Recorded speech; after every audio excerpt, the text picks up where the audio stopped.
Yeah, where's my graph is off. We said if you got one point this far on one side of the axis of symmetry, then you also have another point what?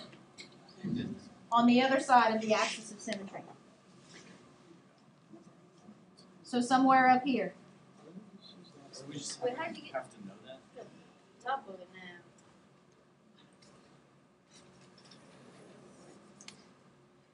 Wouldn't it be the same thing if you just draw the lines?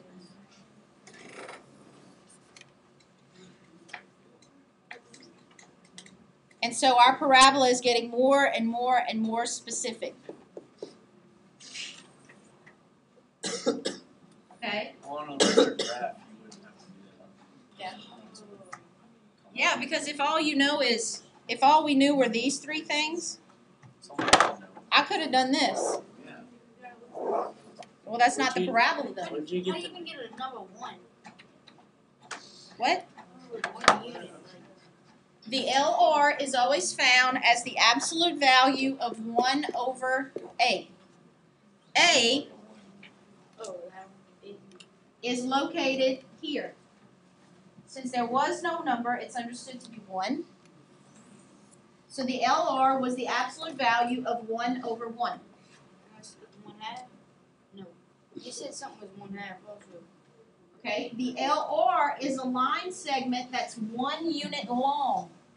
And if it's got to be centered around the axis, you're going to go half a unit above the axis and half a unit below the axis. Because if you split 1 in half, what do you have?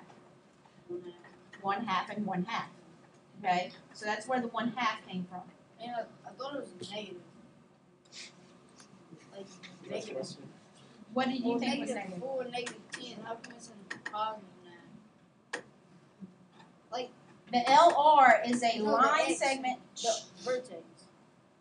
The vertex is still at -4. Positive. No. Okay, I know what you're talking about. Negative. Oh, it's negative, positive. Oh. You always take the opposite sign here because the equation calls for subtracting a coordinate from y. So if it's still a minus sign, it means that the coordinate itself was positive 4. Okay? There's all kinds of little bitty nitpicky things that you have to remember here. And then you put 0 into a y, and then you add. Because I didn't really have a clear picture of where this parabola was going to go. Now let's look at this one right here. Everybody pay attention. On this one, when I drew my LR, I pretty much figured out where my what my y-intercept was, because it crossed the y-axis already, correct? So I didn't have to go through all that, let's find the y-intercept. We already kind of know where it is. All right? The further away your LR is from your vertex, the more clear of a picture you're going to have. But the closer it is to the vertex, the harder it is to figure out what these lines are going to do as they continue to go away. All right?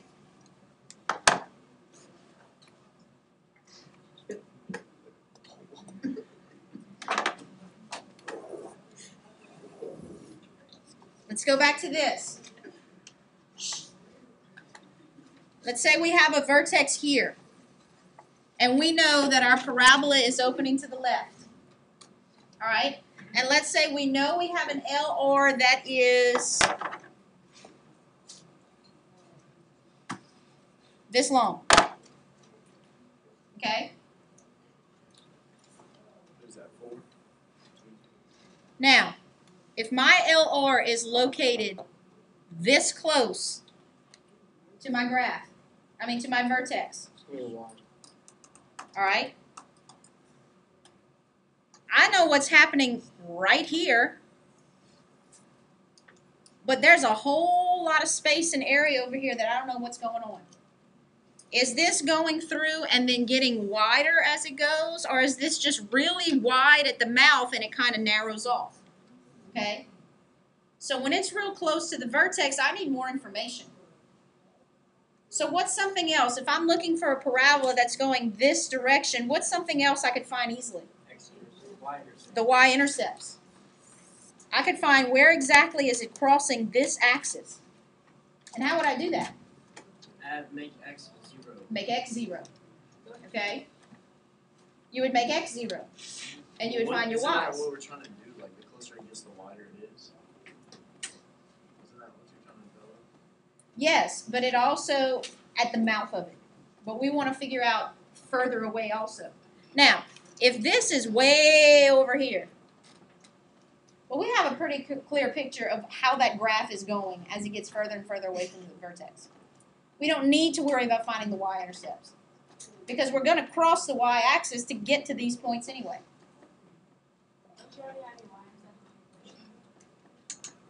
No, not when it's in this form. Didn't hear you. This is one of your coordinates of your vertex. Okay? That's one of the coordinates of the vertex. Don't get it confused. You're thinking about ax squared plus bx plus c. This is a different form. And how do you find y-intercept? Set x equal to 0 and solve for y. If you want to find the x-intercept, set y equal to 0 and figure out what x is. Okay? All right, like I said, for homework tonight, you've already done on assignment number 3, you've done these problems. You've taken them and you've turned them into vertex form. And we went over every single one of them on Friday, so you have it right if you were following along. So all you're doing is adding on to that assignment. But what I want you to do is to start a fresh assignment page. And for number 12, I want you to write the end result that you got, the answer that you got for number 12 on assignment number 3. So you're going to have the vertex form. We've already identified the direction of opening. We've already identified the vertex. You're going to find the focus, the LR. If you need to find the x and y intercepts to get a clearer picture, then you will do that too.